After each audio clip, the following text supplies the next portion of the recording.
السلام علیکم دوستو، امید ہے کہ سب خیریت سے ہوں گے۔ آج ہم سیکھیں گے سونے کا سنت طریقہ فل ڈیٹیل مکمل تفصیل کے ساتھ میں۔ اب میں یہ سوچوں کہ ویڈیو لمبا ہو جائے گا، 1-2 منٹ کا ویڈیو بناؤ تو پھر پوری تفصیل تو نہیں آ سکتی اس میں، اس لیے ویڈیو 8 منٹ 10 منٹ ہو سکتا ہے۔ مکمل ویڈیو واچ کریے، مکمل ویڈیو کو دیکھیے سنیے تاکہ اچھے سے ہمیں سمجھ میں آ جائے۔ تو نمبر 1، سب سے پہلے جلدی سونے کی فکر کرے، بلا وجہ بلا کسی ضرورت کے سونے میں تاخیر نہ کرے۔ ہاں کوئی دینی مجلس ہو، تعلیم و تعلم ہو یا کوئی جلسہ وغیرہ ہو تو وہ اور بات ہے، باقی بلا ضرورت دنیا کی وجہ سے سونے میں تاخیر نہ کرے، جلدی سونے کی فکر کرے۔ اب جیسے ہم نوجوان اکثر باہر سے عشاء کے بعد گھر میں آتے ہیں، تو گھر میں داخل ہوتے سب سے پہلے سلام کرے، اور اس کے بعد میں گھر میں داخل ہونے کی دعا یاد ہے تو وہ دعا پڑھ لے۔ جیسے میں نے شارٹ ویڈیو میں ماشاءاللہ 30 سے 31 دعائیں ڈال رکھی ہے، اور روزانہ ایک ویڈیو ڈالتا ہوں، تو یہ سونے کی دعا بھی میں نے اس میں ڈال رکھی ہے، تو یہ دعا یاد کر لے، اور بسم اللہ الرحمن الرحیم پڑھ کے دروازہ بند کر لے، اور ہو سکے تو آیت الکرسی بھی پڑھ لے۔ اب گھر میں آ گئے ہیں تو گھر کے اندر کوئی برتن ہمارے کھلے ہو تو برتنوں کو ڈھانک دے یا ان کو الٹا کے رکھ دے۔ کوئی آگ وغیرہ جل رہی ہو تو اس آگ کو اچھے سے مکمل بجھا دے۔ پھر اپنا منہ اچھے سے صاف کر لے، مسواک وغیرہ کر لے یا اپنا منہ اچھے سے صاف کر لے، اور وضو کر لے۔ وضو کے کئی سارے فائدے ہیں، آپ وضو کے ساتھ میں رہیں گے تو شیطان آپ سے دور رہے گا۔ اور حدیث پاک میں بھی ہے، ادم علی الطہارہ یوسع علیک رزق، کہ ہمیشہ باوضو رہا کر، تیرا رزق بڑھا دیا جائے گا۔ تو وضو کے ساتھ رہنے کے کئی فائدے ہیں۔ اس کے بعد میں نمبر 2، اب ہم بستر پر آ رہے ہیں تو اپنے پہلے بستر کو اچھے سے جھڑکا دے۔ بھارے بستر ہے تو اس کو پر 3-4 مرتبہ ہاتھ پھیر لے، اور ہلکا سا ہے تو اس کو 3 مرتبہ جھڑکا لے، تاکہ اندر کوئی زہریلی چیز ہو، کوئی مکھی یا کوئی زہریلا جانور ہو یا کوئی سانپ بچھو ہو تو وہ نکل جاوے اور ہمیں نقصان نہ پہنچاوے، اس لیے بستر کو اچھے سے جھڑکا لے۔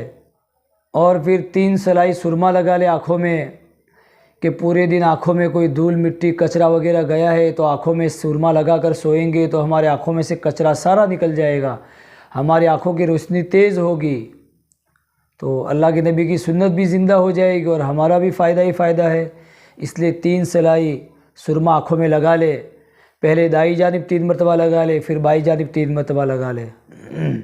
اب ہم سونے کے لیے بستر پر آ رہے ہیں تو گھر میں ایک فرشتہ اور ایک شیطان ہمارے پاس آ جاتا ہے۔ فرشتہ کہتا ہے، اللہ کے بندے سونے کی ابتدا اللہ کے ذکر سے کر لے، پوری رات ہم تیری حفاظت کریں گے، تیرے ساتھ رہیں گے۔ اور شیطان کہتا ہے کہ اپنے سونے کی ابتدا غفلت سے کر لے، ہم تیرے ساتھ رہیں گے۔ اگر بندہ اس وقت سونے سے پہلے بستر پر آنے کے بعد میں اللہ کا ذکر کرتا ہے، یعنی تسبیح فاطمہ 33 مرتبہ سبحان اللہ، 33 مرتبہ الحمدللہ، 34 مرتبہ اللہ اکبر، یہ بھی اللہ کا ذکر ہے۔ اسی طرح 4 کل پڑھ لی، آیت الکرسی پڑھ لی، کہ یہ بھی ذکر ہے، یا اور کوئی قرآن کی سورت آپ کو یاد ہو تو وہ پڑھ لے، تو شیطان آپ سے دور ہو جائے گا اور فرشتہ پوری رات آپ کے ساتھ رہے گا، آپ کی حفاظت کرے گا۔ تو اس لیے اللہ کا ذکر کرتے ہوئے سوئے، اور 3 کل پڑھ کر دونوں ہاتھوں پر دم کر لے، اور سر چہرے سے ابتدا کرے، پورے بدن پر جہاں پر ہمارے ہاتھ پہنچے پورے بدن پر ہاتھ پھیر لے، اور 3 مرتبہ یہ عمل کرے۔ اس کے بعد میں پھر سونے کی دعا پڑھ لے، وہ بھی میں نے الحمدللہ شارٹ ویڈیو میں لگ بھگ ساری دعائیں میں نے موقع محل کی ڈال رکھی ہے، اور حدیث کے حوالے کے ساتھ میں مجھے جو دعا ملتی ہے میں ساری ڈالنے کی کوشش کرتا ہوں، تو یہ دعائیں بھی یاد کرے، ان کو آگے شیئر بھی کرے۔ مسنون دعائیں ہیں، اللہ کے نبی کی سنت ہے موقع محل کی دعا پڑھنا۔ سونے کی دعا، اللہم بسمک اموت و احیا، پھر لا الہ الا اللہ محمد رسول اللہ، دعا کلمہ پڑھ لے، کیونکہ النوم اخت الموت، یعنی نیند موت کی بہن ہے۔ آپ اللہ کے ذکر کر کے سوئے ہیں، آپ وضو کر کے سوئے ہیں، آپ نے دعا پڑھ لی ہے، کلمہ پڑھ لیا ہے، اب آپ کی موت آئے گی تو آپ کلمے کے اوپر آپ کی موت ہوگی، اس لیے دعا کلمہ وغیرہ پورا پڑھ کے سوئے۔ اور سورہ کافرون یعنی قل یا ایھا الکافرون کو بھی پابندی کرے، ضرور رات کو سوتے وقت پڑھے۔ یہ صورت شرک سے برات ہے۔ اب ہم سو رہے ہیں تو شرک سے برات اچھے سے ہو جائے پھر ہم سوئے۔ اب ہم نے سارے کام کر دیے، دعا وغیرہ پڑھ لی، وضو بھی کر لیا، سرما بھی لگا دیا۔ اب سوئے کس کروٹ پر؟ تو داہنی کروٹ لیٹے، یعنی داہنی کروٹ، سیدھا ہاتھ رخسار کے نیچے رکھ کے کہ ہمارا چہرہ قبلے کی طرف ہو گیا اور پیروں کو تھوڑا سا موڑ دے، اس طرح سنت کے مطابق سوئے۔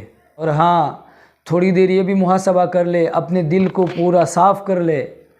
کسی کے بارے میں حسد ہو، کینہ ہو، بغض ہو تو دل کو صاف کر کے سوئے، سب کو معاف کر کے سوئے، اور استغفر اللہ تھوڑا بہت تسبیح اس کے بھی پڑھ لے، اللہ سے توبہ کر کے پھر سوئے۔ جیسے میں نے پہلے بتایا نا، النوم اخت الموت، کہ نیند موت کی بہن ہے۔ اگر موت آ گئی تو توبہ کے اوپر ہماری موت آئے گی، اور بندہ توبہ کرتا ہے، توبہ کے اوپر اللہ سارے گناہوں کو معاف کر دیتا ہے۔ اس لیے رات کو روزانہ کی پابندی کرے کہ توبہ کر کے استغفر اللہ پڑھ کے دل کو صاف کر کے سوئے۔ اور ہاں سونے کے دوران اگر کوئی برا خواب آئے اور ہماری آنکھ کھل جاوے تو لیفٹ سائیڈ میں تھوڑا سا تھتکار دے، کر لے، ہلکا سا 3 مرتبہ تھتکار لے، اور اعوذ باللہ من الشیطان الرجیم 3 مرتبہ پڑھ لے۔ اور اگر دوسری ایک دعا یاد ہے، اعوذ بکلمات اللہ التامات من غضبہ وعقابہ وشر عبادہ ومن ہمزات الشیاطین وان یحضرون، وہ یاد ہو تو وہ بھی پڑھ لے۔ اور برا خواب کا تذکرہ کسی کے سامنے نہ کرے، اپنا برا خواب جو آیا ہے کسی کو نہ بتاوے۔ اعوذ باللہ پڑھ لے، 3 مرتبہ تھتکار لے، اور کروٹ اگر اس طرف ہو تو اس طرف سو جاوے، یعنی پہلو بدل دے، ہم سائیڈ چینج کر لے اپنی۔ اب پھر جب صبح آنکھ کھولے تو اللہ کی تعریف کرے، الحمدللہ پڑھے، اللہ کا ذکر کر لے، یعنی سو کر اٹھنے کی جو دعا ہے وہ بھی الحمدللہ ڈالی ہوئی ہے، الحمدللہ الذی احیانا بعدما اماتنا والیہ النشور، دعا پڑھ لے، کیونکہ آپ موت کی حالت میں تھے، یعنی نیند موت کی بہن تھی، اللہ نے آپ کو دوبارہ زندگی بخشی ہے، اللہ نے آپ کو حشاش بشاش اٹھایا ہے، تو اللہ کی تعریف کر لے، دعا پڑھ لے، کلمہ پڑھ لے، اور اٹھنے کے بعد میں اپنے آنکھوں کو مسلے صاف کر لے تاکہ نیند کا غبار آنکھوں سے نکل جاوے۔ تھوڑی دیر بیٹھنے کے بعد میں پھر سب سے پہلا جو کام کریں گے وہ یہ کریں گے کہ ہم اپنے ہاتھوں کو گھٹوں تک دھو لیں گے، کیونکہ ہم پوری رات نیند کی حالت میں تھے، ہمارے ہاتھ کہاں کہاں کھجائے، کہاں کہاں ہمارے ہاتھ لگے ہیں، تو سب سے پہلے دونوں ہاتھوں کو گھٹوں تک دھو لیں ہم۔ اور پھر سب سے پہلے جلدی اٹھ کر نماز کی تیاری کر لے۔ جو بندہ فجر کی نماز جماعت کے ساتھ پڑھتا ہے وہ اللہ کی حفاظت میں آتا ہے، اللہ کے امان میں آ جاتا ہے، اور جو صبح سب سے پہلے مسجد کی طرف جاتا ہے اس کے ہاتھ میں ایمان کا جھنڈا ہوتا ہے۔ ہاں تو جلدی سوؤ گے، جلدی اٹھو گے، ہاں نماز بھی انشاءاللہ پڑھی جائے گی۔ تو یہ کچھ باتیں تھی جو مختصر کر کے میں نے آپ کے سامنے پیش کی۔ اللہ سے دعا ہے کہ اللہ پاک مجھے بھی عمل کی توفیق عطا فرماوے، اور آپ دوستوں کو بھی اللہ پاک عمل کی توفیق عطا فرماوے۔ وآخر دعوانا ان الحمد للہ رب العالمین وما علینا الا البلاغ۔